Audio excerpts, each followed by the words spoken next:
রমজান মাস আগমন উপলক্ষে মাহে রমজানের পবিত্রতা বজায় রাখতে সিরাজগঞ্জ বাংলাদেশ খেলাফত মজলিস বেলকুচি শাখার পক্ষ থেকে মোটরসাইকেল শোডাউন দিয়ে উপজেলার প্রত্যেক ইউনিয়ন ওয়ার্ড পাড়া মহল্লায় জনগণের দ্বারে দ্বারে গিয়ে সবাইকে রোজা রাখতে তারাবি সহ 5 ওয়াক্ত নামাজ আদায় করে আল্লাহকে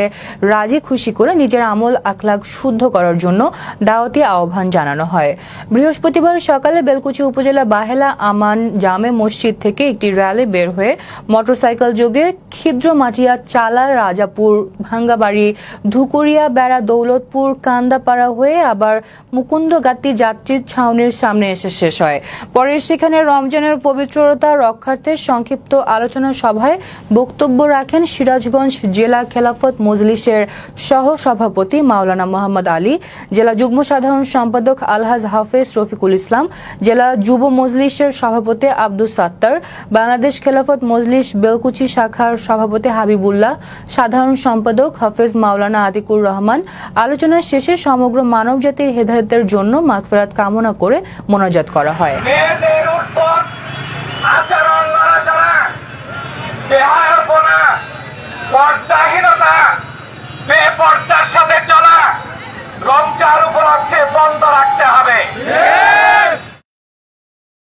নোয়াখালীতে জায়গা জমি বিরোধের জের ধরে হামলায় মহিলা ও শিক্ষার্থী সহ 8 জনের বেশি আহত করার অভিযোগ পাওয়া গেছে।